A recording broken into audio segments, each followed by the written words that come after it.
12장입니다.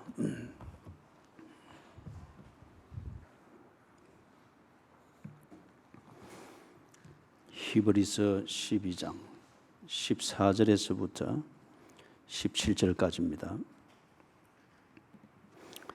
모든 사람과 더불어 화평함과 거룩함을 따르라. 이것이 없이는 아무도 주를 보지 못하리라. 너희는 하나님의 은혜에 이르지 못하는 자가 없도록 하고 또 쓴 뿌리가 나서 괴롭게 하여 많은 사람이 이로 말미암아 더럽게 되지 않게 하며 음행하는 자와 혹 한 그릇 음식을 위하여 장자의 명분을 판 에서와 같이 망령된 자가 없도록 살피라. 너희가 아는 바와 같이 그가 그 후에 축복을 이어받으려고 눈물을 흘리며 구하되 버림바가 되어 회개할 기회를 얻지 못하였느니라. 아멘.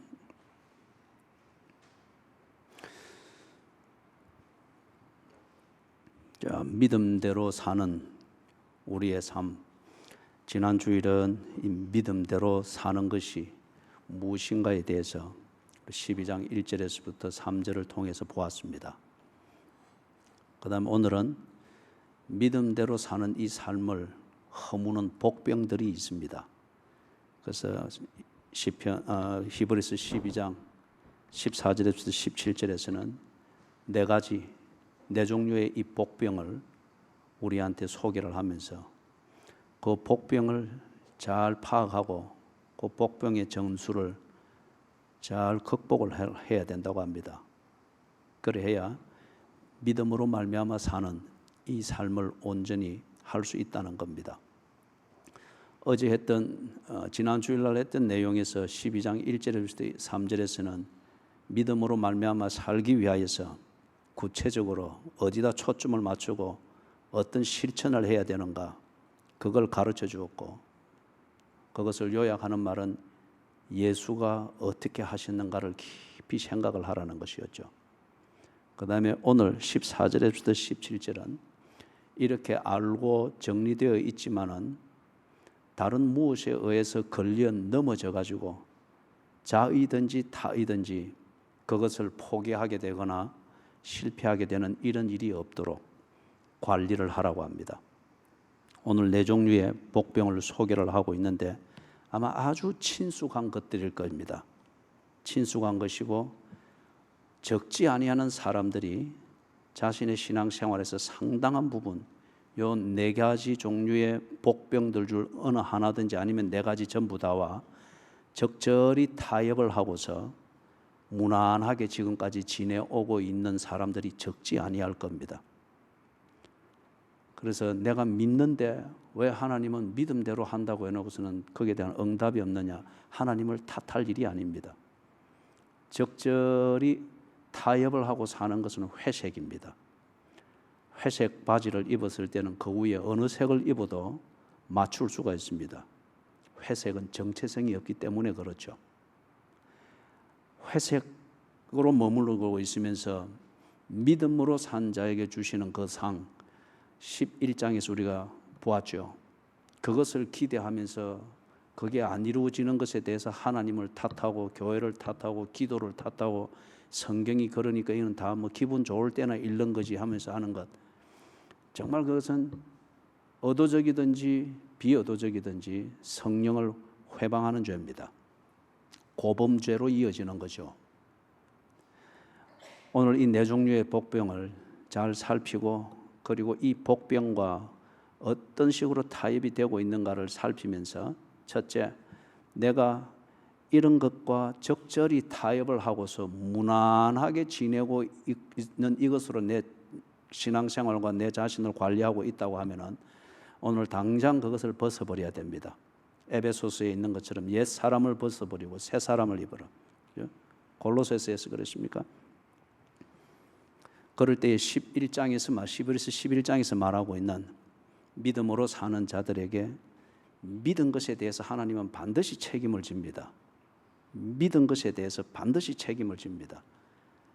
그 결과를 보게 될 것입니다. 14절을 보면은 믿음으로 말미암아 사는 우리 그리스도인의 삶은 실제적입니다. 그리고 그건 우리 삶의 현장에서 일상의 삶을 통하여서 그게 이루어져야 되는 문제죠. 믿음으로 말미암아 살리라. 하박국 선지자의 상황이면은 바벨론이 쳐들어와서 전쟁이 무시무시한 전쟁이 일어났습니다. 전쟁 상황에서 내가 어떻게 처신할까? 전쟁 상황에서 성경을 읽어야 될까 말할까? 성경대로 할까? 교회에서 배운 대로 할까 말까? 그 고민을 하게 만드는 상황이 대두가 됩니다. 그럴 때에 전쟁 상황에 누구나 다 이해할 수 있는 대로 처신하지 아니하고 그리스도인의 믿음 따라서 그것에 합당하도록 고민하면서 처신하라. 그게 의인은 오직 믿음으로 말미암아 살리라. 그 말입니다. 히스기야 왕의 입장 같으면은 병들어서 죽게 됐습니다. 막자들에 의하면 목 뒤에 나는, 옛날에는 그게 나면 다 죽었다 그랬죠. 목 뒤에 큰 종기가 나는 이게. 그럴 때에 히스기야가 명의를 찾고 그 다음에 그것에서 살아남기 위하여서 뭐 모든 것을 정리하고 전전긍긍하고 그러지 아니었고, 히스기야가 그 상황에서 죽을 병에 걸린 병자인 것은 사실이나 그의 몸부림과 고통을 견디는 환자의 몸부림은 믿음으로 말미암아 사는 하나님의 사람으로서 시간을 보냈습니다. 그래서 하나님 앞에 죽음을 느끼는 환자의 그 처절한 기도를 했죠. 하나님 살려주십시오.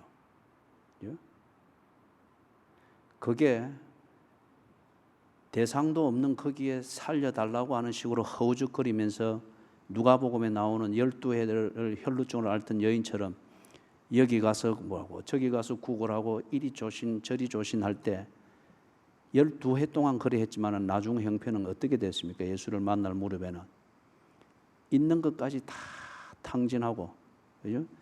혈루증이 여자를 초라하게 만드는 그 이상으로 초라해져 버린 거죠.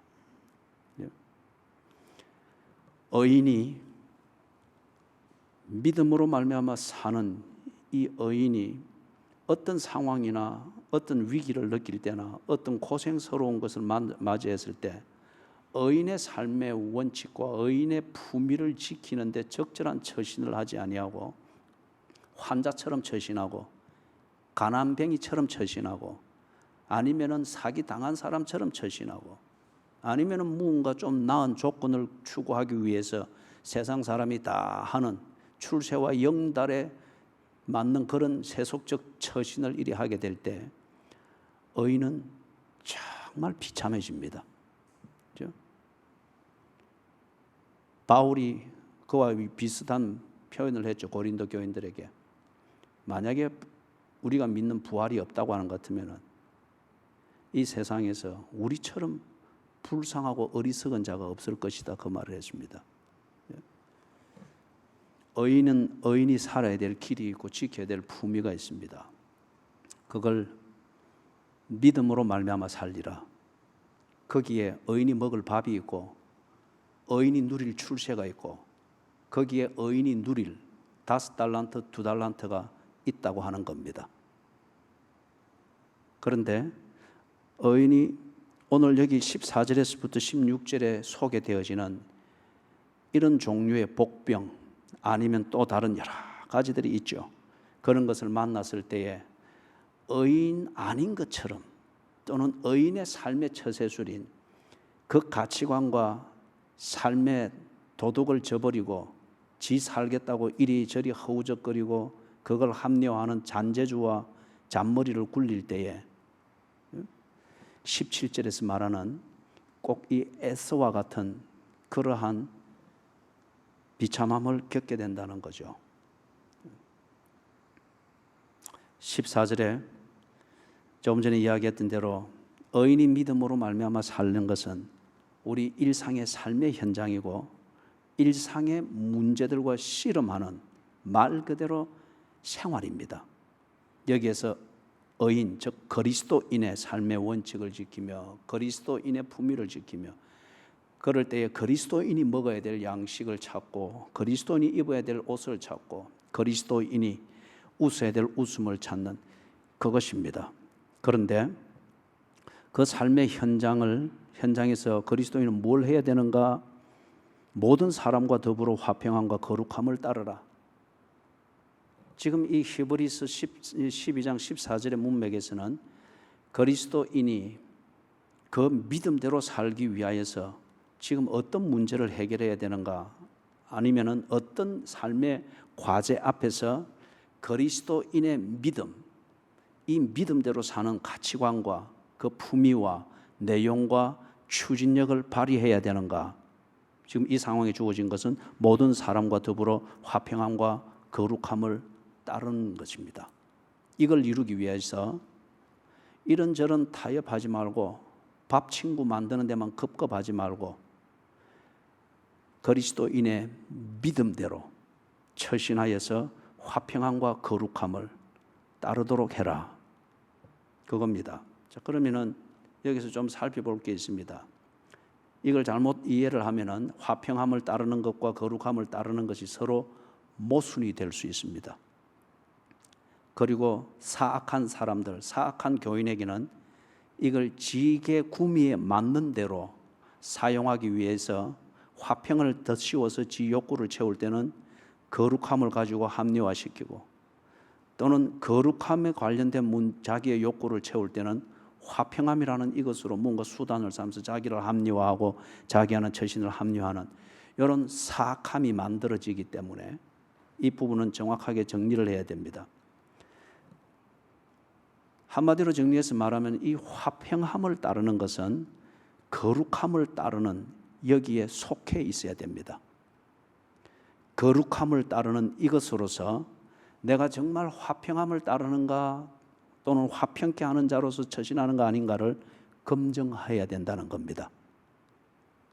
내가 화평을 말하고 화평을 이루기 위해서 무엇도 하고 한다고 자기를 합리화하나 거룩이 깨어지고 거룩이 오염되어지고 이런 것 같으면은 그 화평은 타협일 뿐이든지 굴종일 뿐이든지 내가 사람을 이용해 먹는 것일 뿐이라는 거죠. 성경이 우리에게 가르치는 화평, 그리스도인이 추구해야 될 사람들과 더불어 화평을 이루는 것, 그것은 거룩함을 지키기 위해서입니다. 거룩함을 세우기 위해서입니다. 다른 말로 하면은 거룩함을 깨뜨려 버릴 것 같으면은 그것은 화평을 이룰 가치가 없다는 겁니다.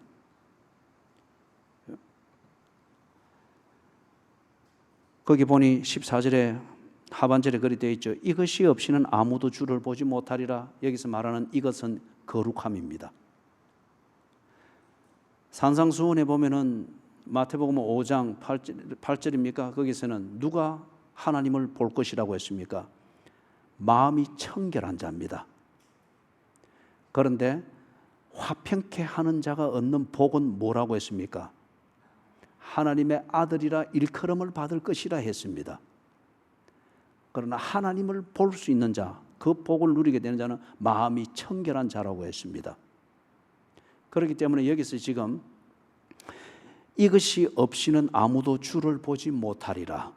즉 거룩이 없이는 아무도 주를 보지 못한다.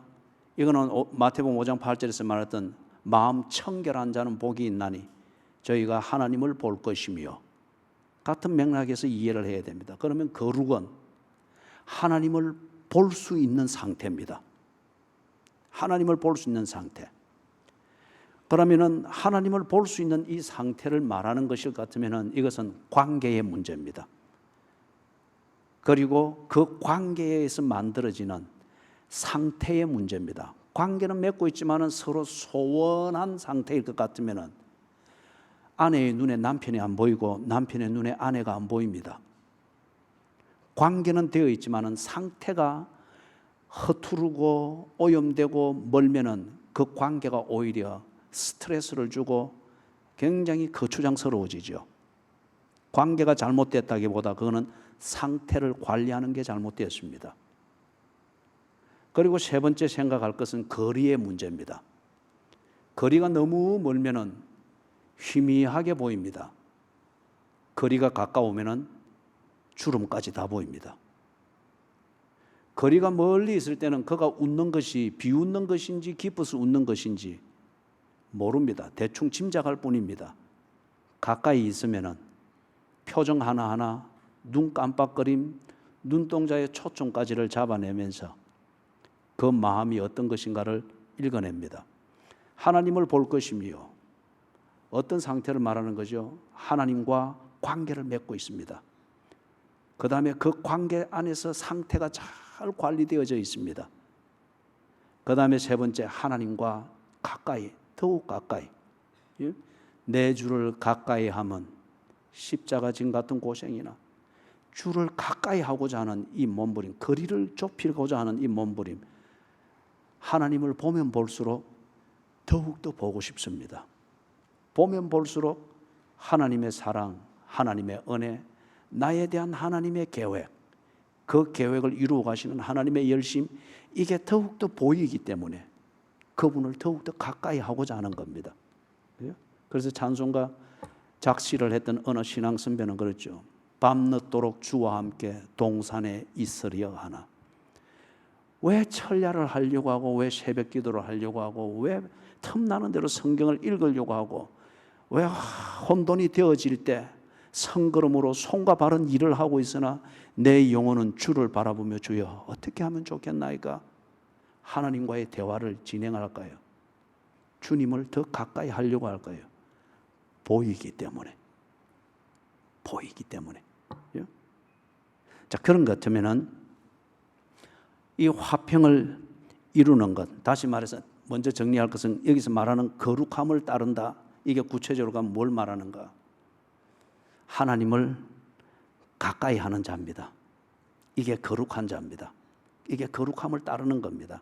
두 번째는 예수를 구세주로 영접한 자입니다. 예수를 구세주로 영접하지 아니하고는 하나님과 관계를 가질 수가 없습니다.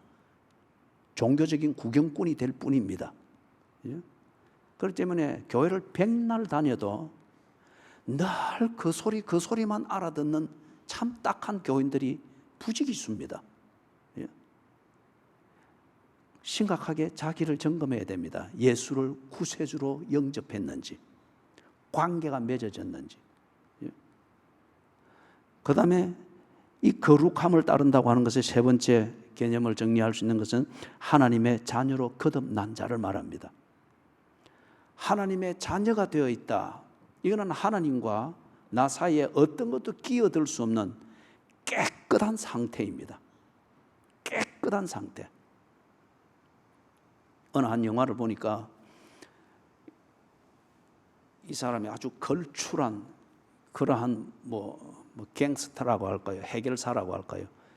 그래 되는데 아주 큰 범죄 조직이 뭔가 큰 프로젝트를 가지고 있는데 이걸 해결할 사람이 이 사람뿐인 거예요. 그런데 자기 말을 안 듣는 겁니다. 이 사람의 아내와 한 2살 배기 될까요? 아기를 납치를 한 거예요. 그러면서 얘 소리를 들려주고 보게 해주면서 자기들이 원하는 일을 해오도록 하는 겁니다. 그런데 한 번은 보여주는데 아기를 딱 바로 눈앞에 딱 대주는 거예요. 그러니까 이 아기가 너뚱이로 난 아기가 얼마나 그거 가지 안으려고 하는데 턱 버치는 거예요. 아기와 이 사람 사이에 방탄유리가 있는 거예요. 아주 투명한 방탄유리.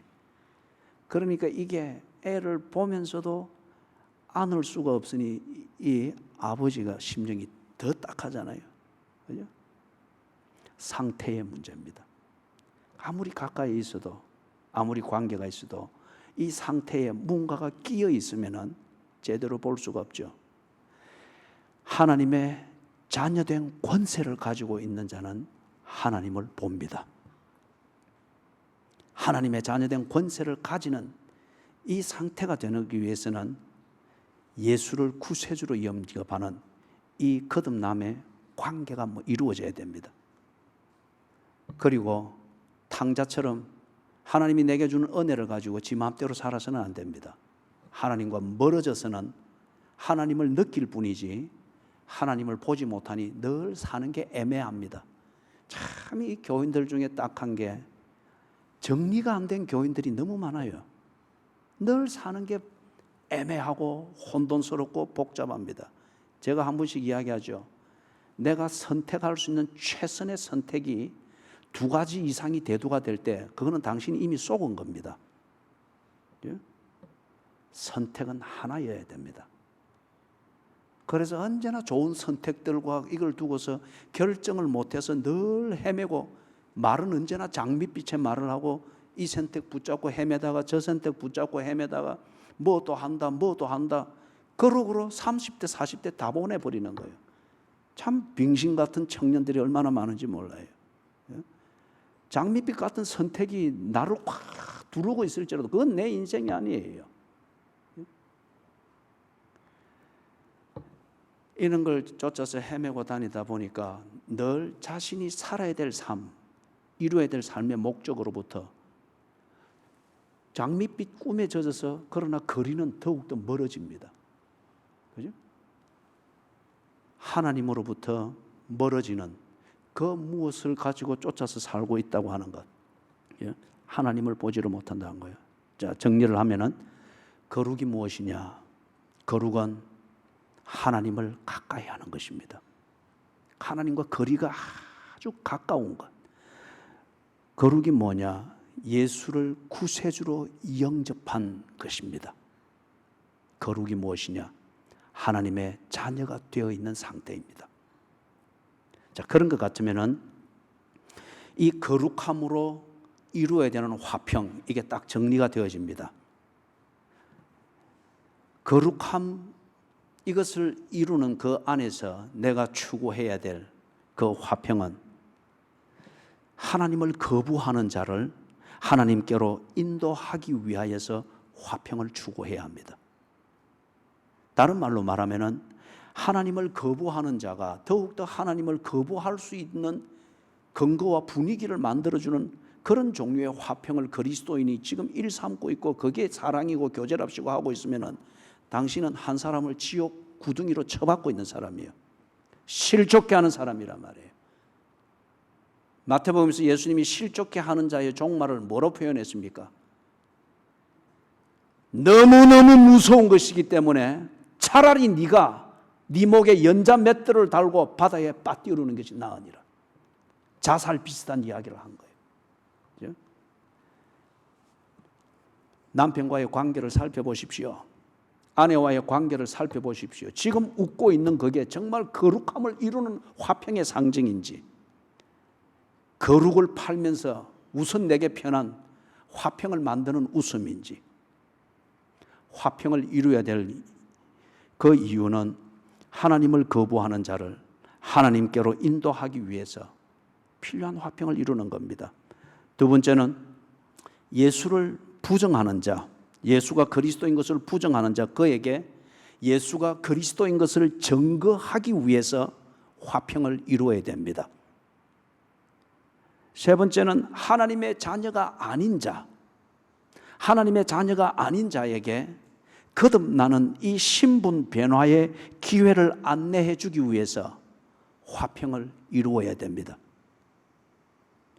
그런데 적지 않게 많은 교인들이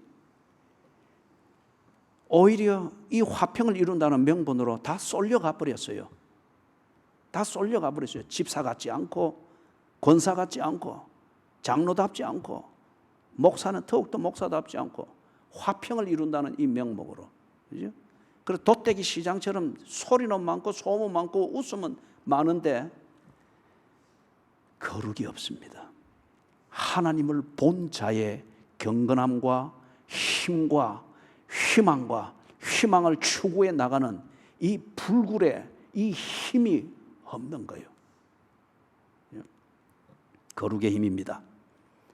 자, 그런 것 때문에 15절에서 복병 하나를 봅니다. 15절에 상반절에 보니 하나님의 은혜에 이르지 못하는 자가 없도록 하라고 합니다.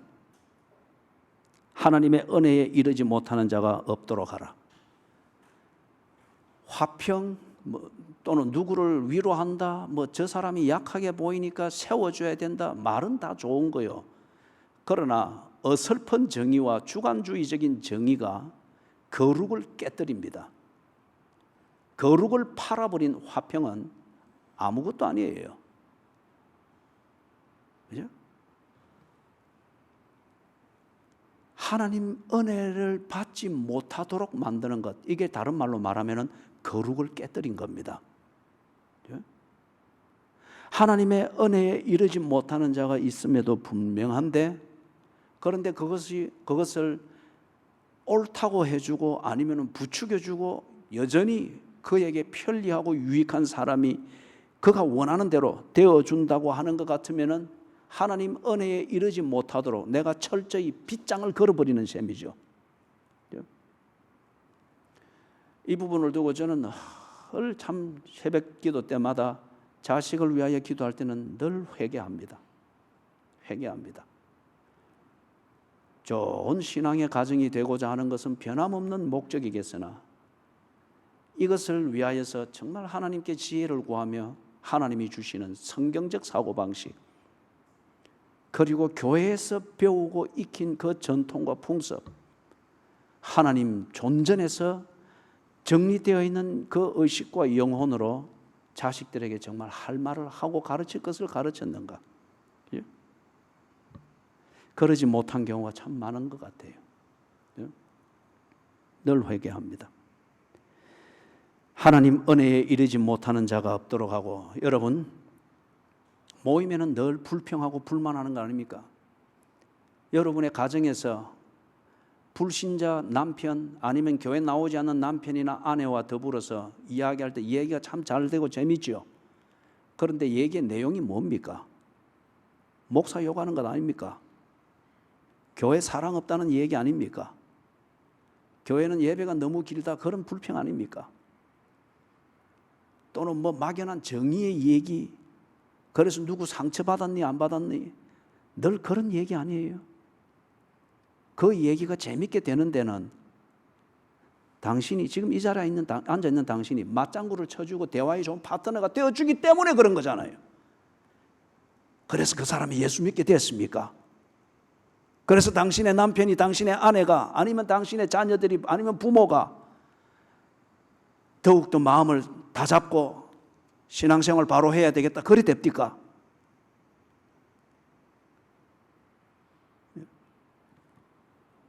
예배 태도가 달라졌습니까?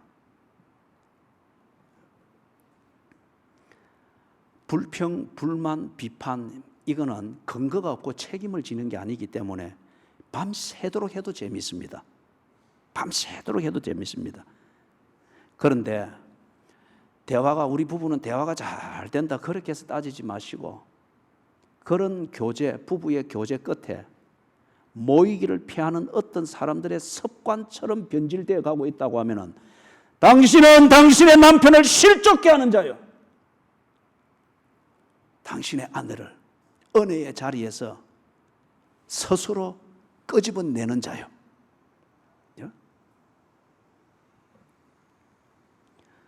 모이기를 피하는 어떤 사람들의 습관과 같이 되지 말고, 히브리서 10장 24절 25절에서 이야기를 하고 있죠. 그죠? 어설픈 비판은 반드시 생사람을 잡아놓습니다. 그 다음에 복병 두 번째 게 있습니다. 15절에 썬 뿌리를 말하고 있죠. 이 뿌리는 열매에 영향을 미치죠. 그래서 이 뿌리가 열매의 맛에 영향을 미치고, 열매의 질에 영향을 미치고, 때로는 열매의 생김새에도 영향을 미칩니다.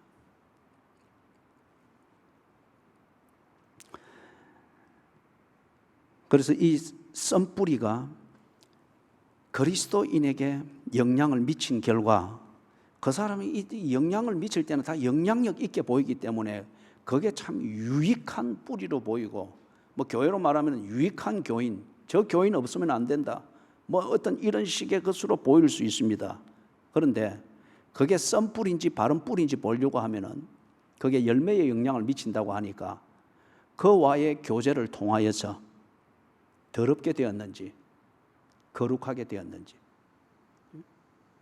그 사람과의 교제를 통하여서 내가 더욱더 하나님 중심, 성경 중심, 교회 중심, 이 가치관에 대해서 더욱더 밝아지고 그 부분에 대해서 더욱더 민감해졌는지 그걸 살펴봐야 됩니다. 제가 있던 한 그 교회에 대구에 있을 때입니다. 거기에 있던 한 그 여전도사님이 계셨는데 겨울이었어요. 제가 꼭 교회를 돌아보고 싶은 거예요. 그래서 사택에서 나와서 교회 1층을 돌고 2층을 돌고 그다음 다시 뭔가 내려오는데 석유 냄새가 많이 나는 거예요. 1층에 유치원이 있었습니다. 유치원. 그런데 냄새를 쫓아 들어가 보니까 옛날에는 그 어린이 성교원 거기에서 이제 뒤에 막 성교원들 없애고 이럴 때 이게 어떤 경우는 유치원으로 만들기도 하고 어린이집으로 만들기도 하고 그러니 그 시설이 그대로 온 거죠. 바닥이 전부 장판이 비닐 장판이 되어 있었습니다. 아이들도 놀고 좋게. 그리고 온풍기 겸 여름 되면 에어컨 되는 큰 옛날 사각형 큰 거 있죠. 이런 게 뒤에 2개 딱 있었단 말이에요. 그런데 누군가 이것을 쓰고 분명히 그 여전도에서 썼어요.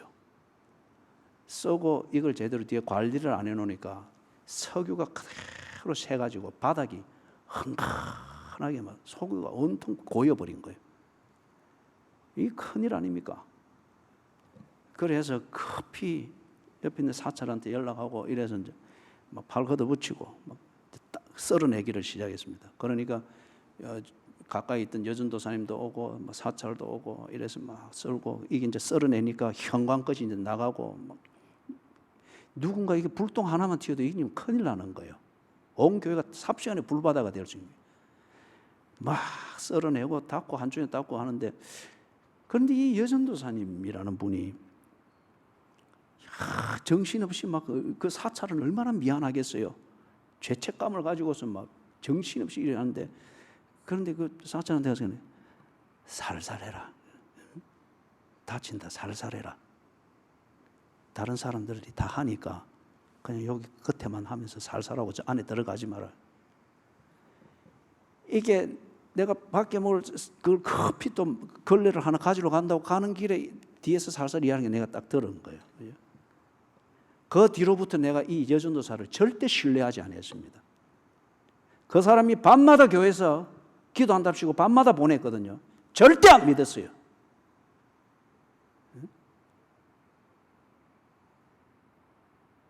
그런 경우가 어디 있어요? 그건 썸뿌리예요.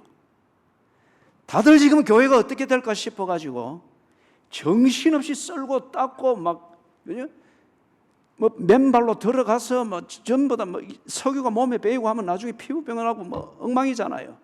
그것 아랑곳 않고 막 썰고 닦고 한 사람은 넘어지고 손을 짚었는데 여기 지나가는 이 손목에 뼈가 잔뼈가 부러졌는지 툭 튀어나오고 데리고 병원 가고 뭐 난리를 지겠는데 근데 예전에서 하는 거 보니까 겉에서 절대 이 신발이 석유를 묻히지 않는 거예요. 저 마른 땅에서 가지고 그냥 마대 가지고 끌짝끌짝 이렇게 하고 있으면서 나는 그걸 처음에는 일할 줄 몰라서 그런 모양이다 하고 당연히 여기고 그래 했는데 그 사찰에게 그 얘기를 하는 걸 듣고서는 이거는 썸뿌리예요. 전도사라 옷을 입은 썸뿌리예요. 교회가 어떻게 될 것인가 위기의식을 가지면서 또 한편 죄책감을 가지고서 막 동분서주하고 있는 이 사찰이라는 이 열매에 몸을 사리라.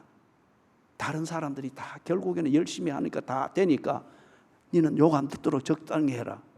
이런 의식을 심어 놓는 거잖아요.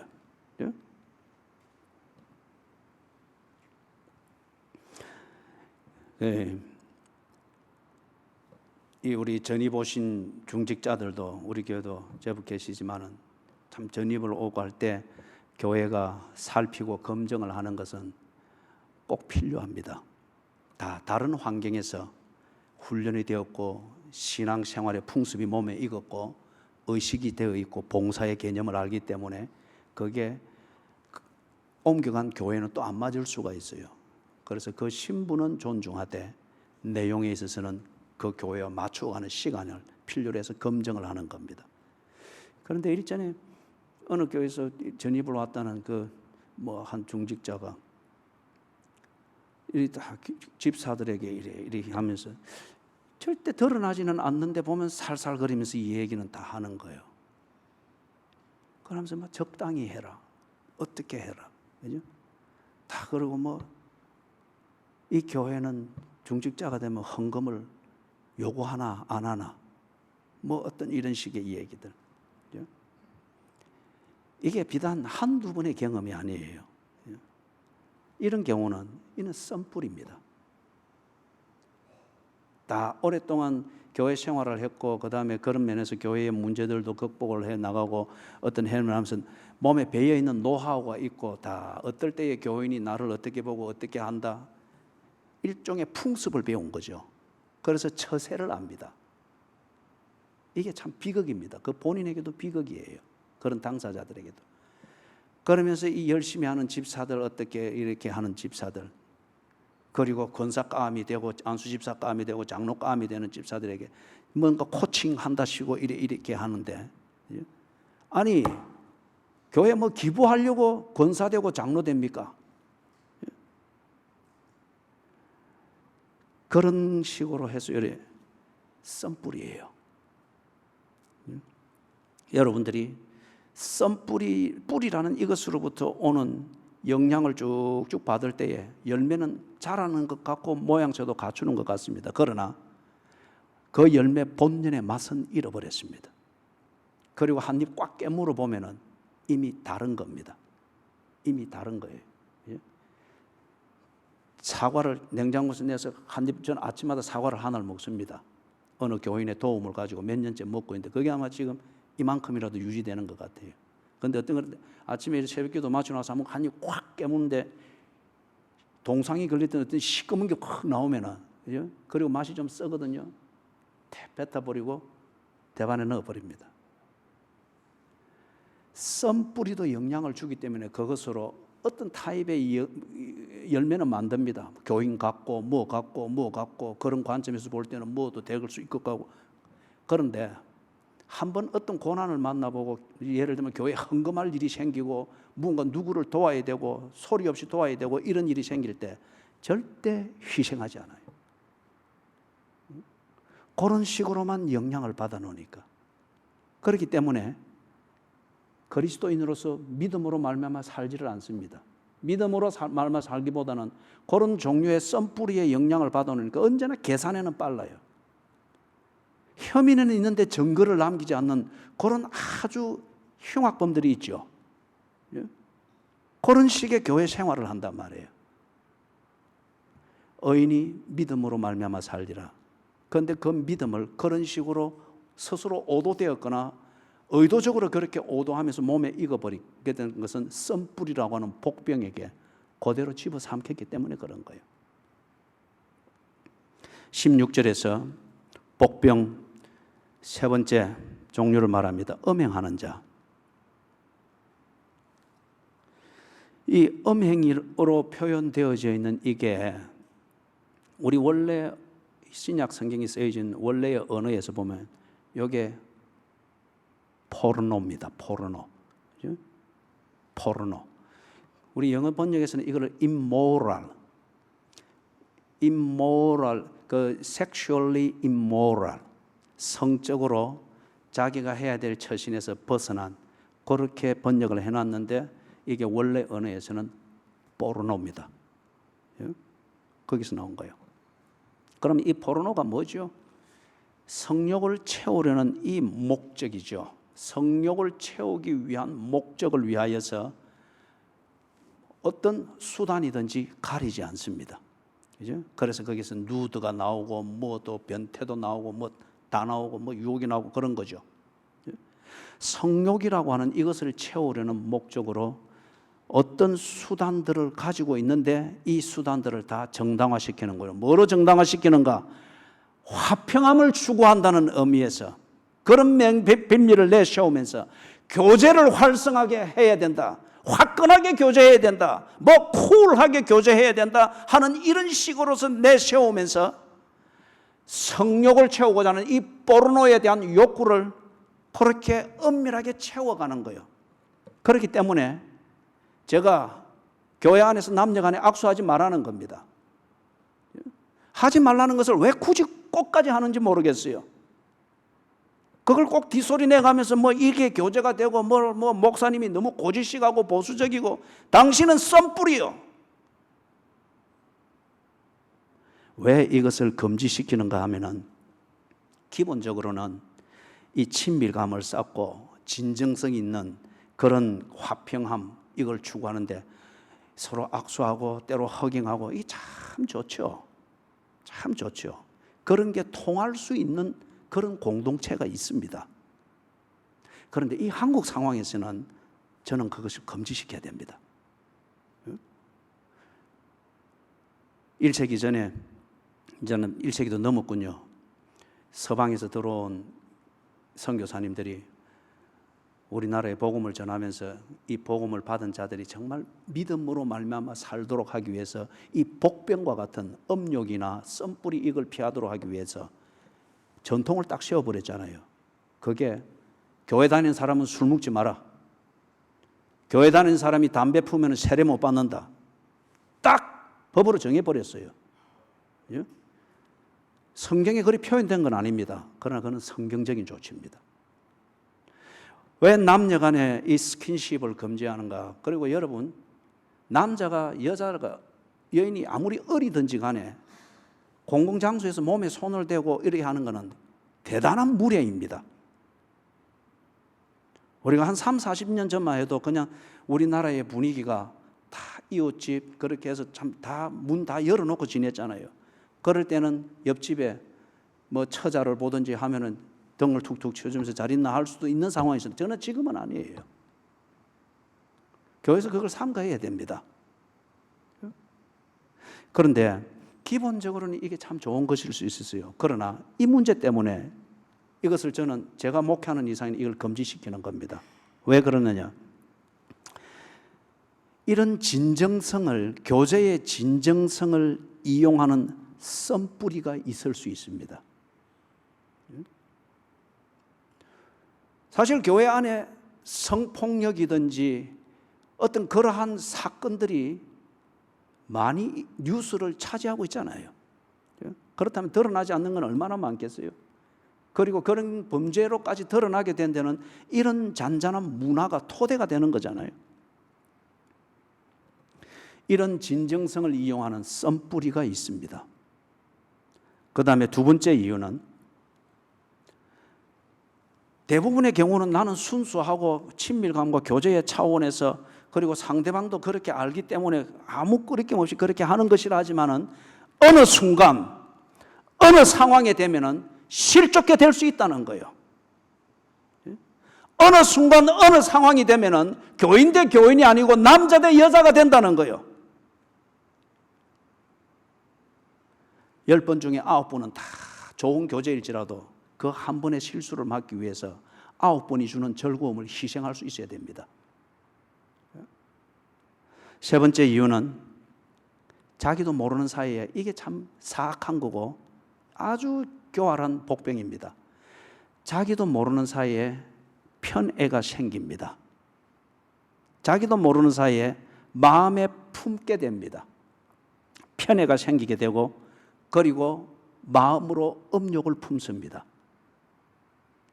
그런 다음에 외형적으로는 화평함을 이룬다, 교제를 한다, 뭐 화끈하게 교제한다라는 식으로 손 한번 잡아보고 허깅 한번 해보고 아니면은 말로 불러도 될 거 굳이 손으로 팔뚝을 치든 등을 치든 어떻게 이렇게 하면서 이게 어떤 의미에서는 변태일 수 있는 거죠.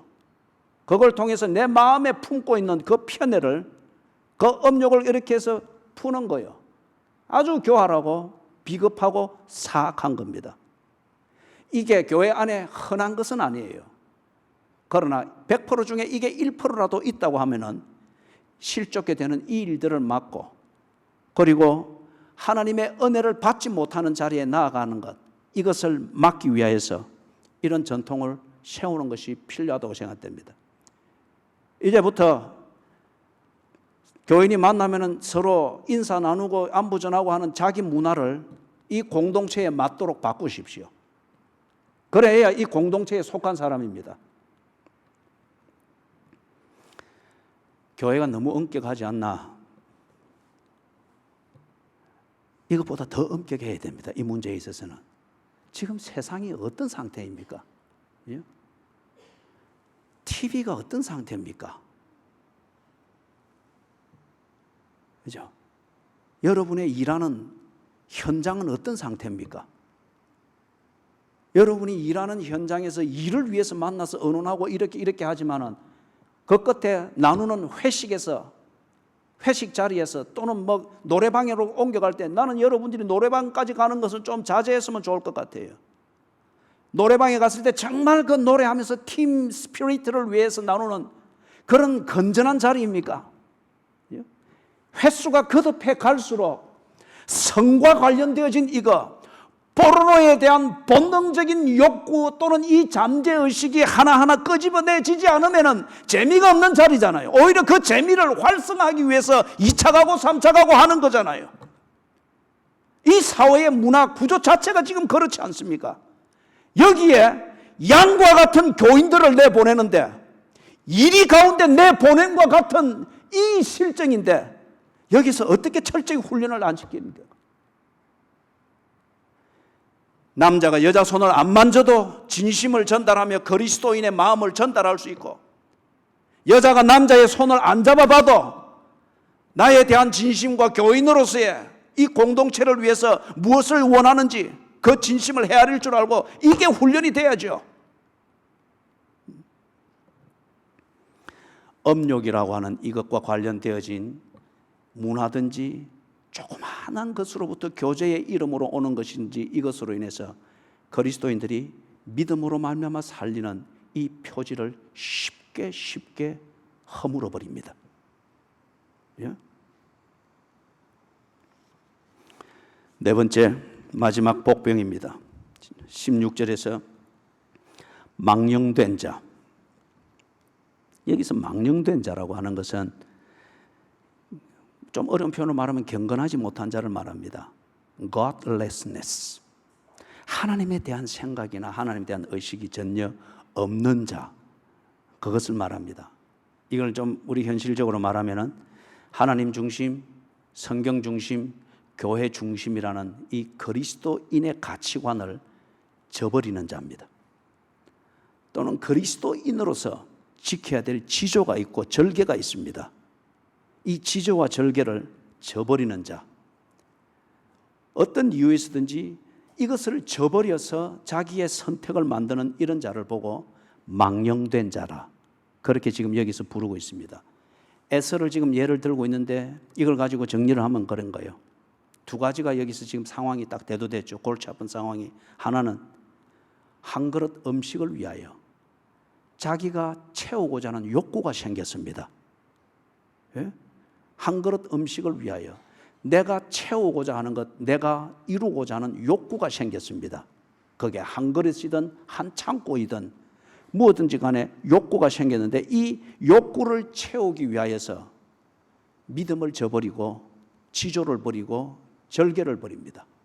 하나님 중심, 성경 중심, 교회 중심으로 고민하고 판단하기보다는 욕구를 채울 수 있는 기회로 여겨지는 것 중심으로 판단하고 처신을 합니다. 두 번째는 배가 되게 고파서 그랬죠. 허기진 배를 채우기 위하여서 장자권을 팔아버렸습니다. 다른 말로 말하면 무슨 말이죠? 고생에서 벗어나기 위하여서. 사람이 심히 고생이 되고 고민이 되고 이럴 때에 목적이고 뭐가 없습니다. 이 고생, 내 몸을 감싸고 있는 옷보다 더 차갑게 또는 찰싹거리게 내게 쫙 달라붙어 있는 이 고생, 이것으로부터 어떻게든지 벗어나고자 하는 것이 모든 것이 목적이 됩니다. 그리 되다 보니 에서는 장자권을 그냥 그대로 아무것도 아닌 것처럼 팔아버렸습니다. 그리스도인은 이 고생에서 벗어나기 위하여서 하나님 자녀된 권세를 팔아버립니다. 그리스도인 아닌 것처럼 처신합니다. 믿음 없는 자처럼 계약을 맺어버립니다. 믿음하고 상관없이 살아가고 있는 자처럼 결혼을 해버립니다. 믿음하고 상관없는 자인 것처럼 남편의 비위를 맞추기 위해서 집사라는 이 품위도 저버려버립니다. 그리고 의미 없는 웃음을 만들어내는 것에 애써 적응을 하려고 그렇게 몸부림을 칩니다. 에스가 배고픈 것을 벗어나기 위해서 보이니까 해결책이 주간거럭 보이니까 장자권을 쉽게 팔아버렸단 말이에요. 망령된 자입니다. 사랑하는 여러분, 망령된 자는 목적이 이루어지는 것을 볼 수가 없습니다. 망령된 자는 그때그때 필요한 대로 처신을 하는 거예요. 챗 베이커라고 하는 아주 전설적인 트럼펫 주자가 있습니다. 재즈 계열이죠. 미국 사람. 이 사람이 참 천부적인 재능이 있었던 모양입니다. 그런데 일찍이 마약에 손을 댔어요. 긴장하고 이러면 이걸 못 볼 것 같으니까. 그런데 뒤에 마약을 끊게 됩니다. 왜냐하면 이것 때문에 감옥도 가고 이제 이리 하면서 좋은 참 진심이 통하는 여자를 만난 거예요. 그리고 이 여자가 정말 진심으로 챗 베이커가 회복이 되어지도록 지성을 다해서 돕습니다. 결혼식은 못 올렸으나 사실 결혼을 한 그 관계에서 정말 내조를 합니다. 그래서 이 여인에 대한 감동을 가지고 이 챗 베이커가 마약으로부터 금단 현상이 일어나는 기간부터 막 싸우면서 자기를 극복해 나갑니다. 그리고 이 이제 생계를 책임지기 위해서 나름대로 이제 생활인을 밑바닥에서부터 막 하는 거예요. 그런 가운데 많이 회복이 되어지니까 연주 실력도 나오고 이리 하면서 큰 연주를 할 기회를 얻습니다. 뉴욕에서. 거기에 이제 그 계열에 아주 뛰어난 그 흥행사들과 이제 같이 온단 말이에요.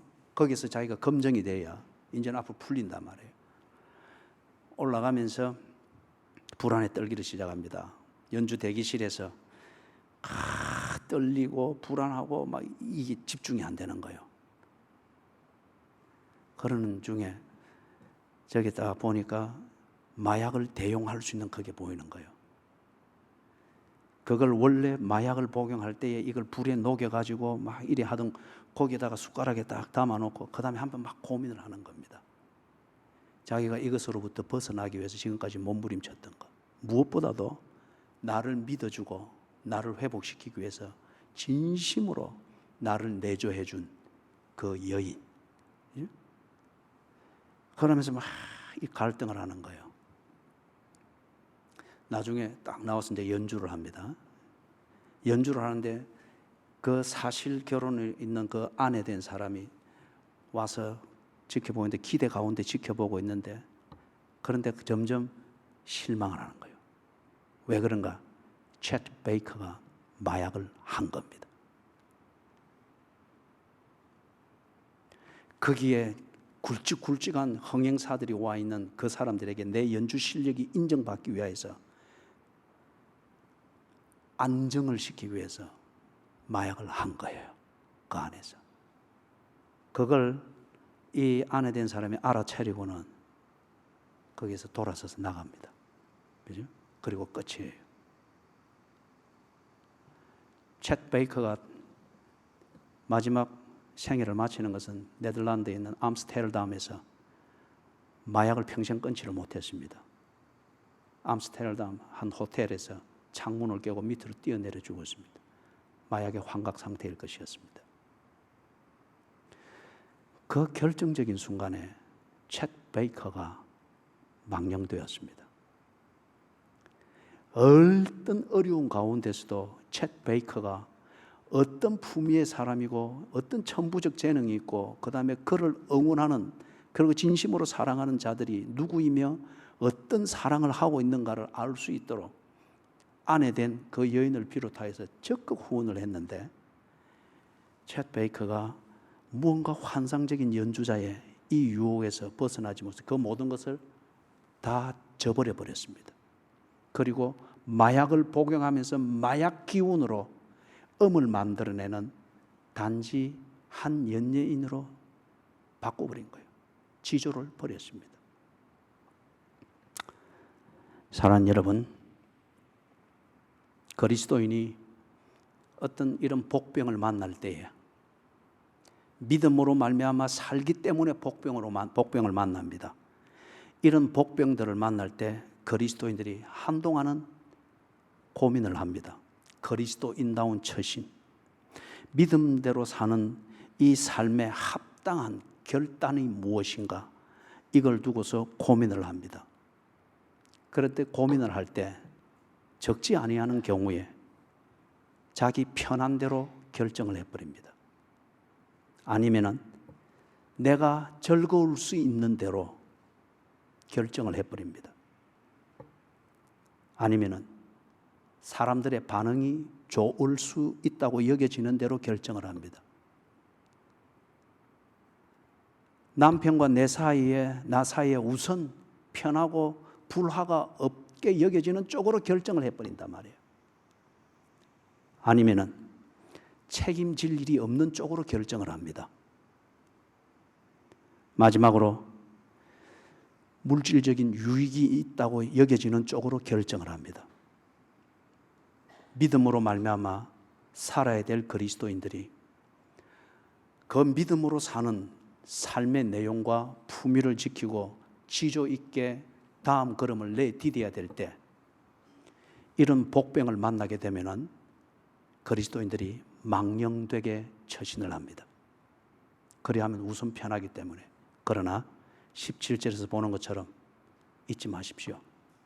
망령된 자들은 얻을 게 없다고 합니다. 통곡하며 울어도 내가 저버린 것이기 때문에 그게 더 이상 내게 기회로 오지 않는다고 합니다.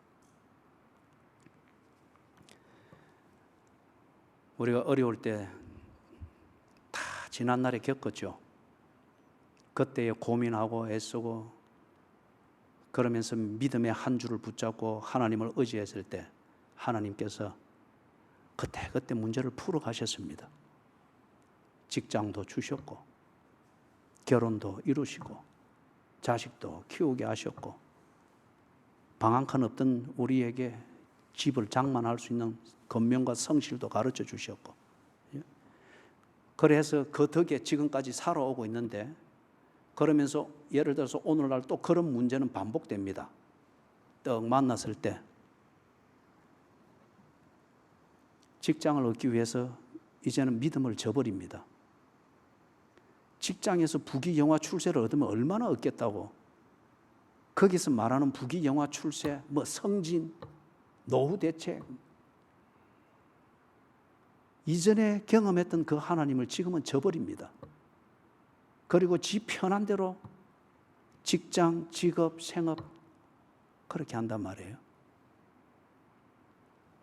저는 하나님을 믿습니다. 사망의 엄침한 골짜기를 지난 뒤에, 반드시 골짜기는 지나게 되어 있죠. 사망의 엄침한 골짜기를 지난 뒤에, 제가 이 사망의 엄침한 골짜기를 제 인생에서 몇 번이고 지났거든요. 그런데도 지금 여기에 있습니다. 사망의 엄침한 골짜기를 지난 뒤에 둘 중에 하나를 꼭 만나더라고요. 둘 중에 하나가 꼭 대두되더라고요. 하나는 지금 에스가 하듯이 땅을 치고 통곡하면서 그때 내가 망령되었습니다. 한 번 더 기회를 주십시오. 없어요. 슬피 울며 이를 갈미 있더라 이거죠. 다른 하나는 주께서 내 원수의 목전에서 상을 베푸시고 기름으로 내 머리에 바르시고 내 잔이 넘치도록 하시더라 이거예요. 그죠?